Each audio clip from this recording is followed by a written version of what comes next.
Chapter 29 Geto and Restraints. Shoko met Gojo at the little park near the hospital.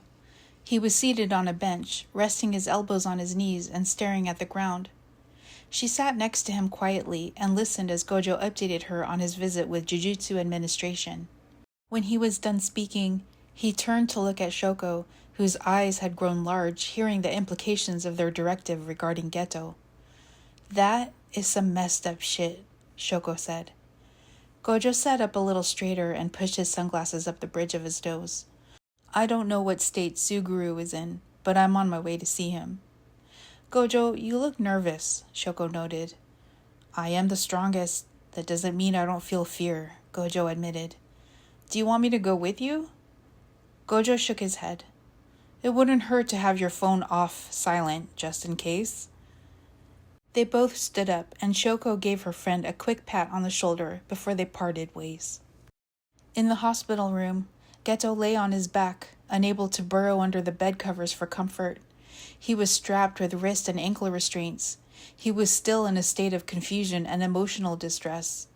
The once repressed memories replayed through his head not only when he was sleeping, but when he was awake too.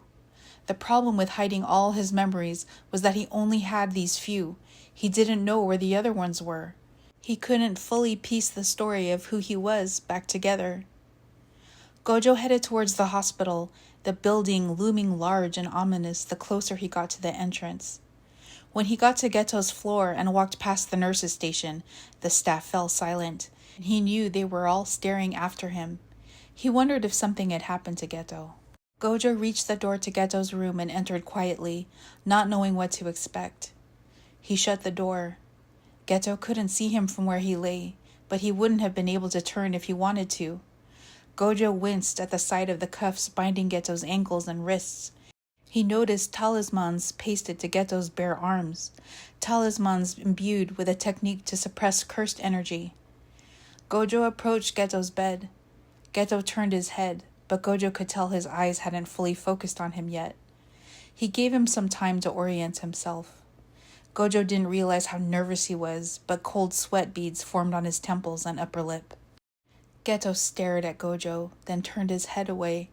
His body started to tremble. "Which one are you?"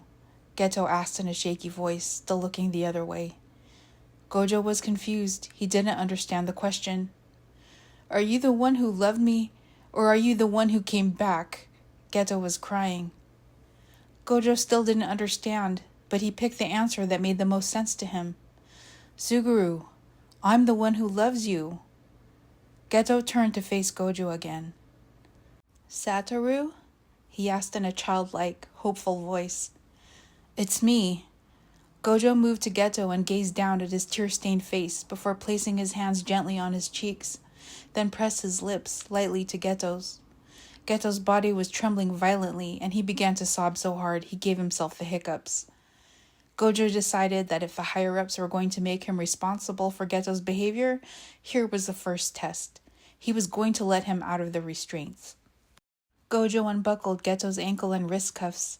Geto immediately curled into a ball once he was free. This was not someone who was going to be aggressive. Gojo was relieved and hoped nobody would walk in on them as he shed his jacket and shoes and sat on the bed with Geto. Gojo pulled him up in a tight embrace and straddled his body with his long legs, caging Geto in. Geto nestled against him like a baby, and Gojo tried to stop his body from shaking.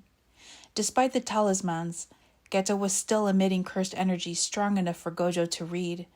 Geto was feeling grief and despair, and it broke Gojo's heart. "I've got you, Suguru. I've got you," Gojo spoke softly in Geto's ear. "I can't do this," Geto answered between hiccups and sobs. Geto pressed his face into Gojo's chest, as if to hide. "You don't have to do anything right now. I'm not going anywhere," Gojo promised.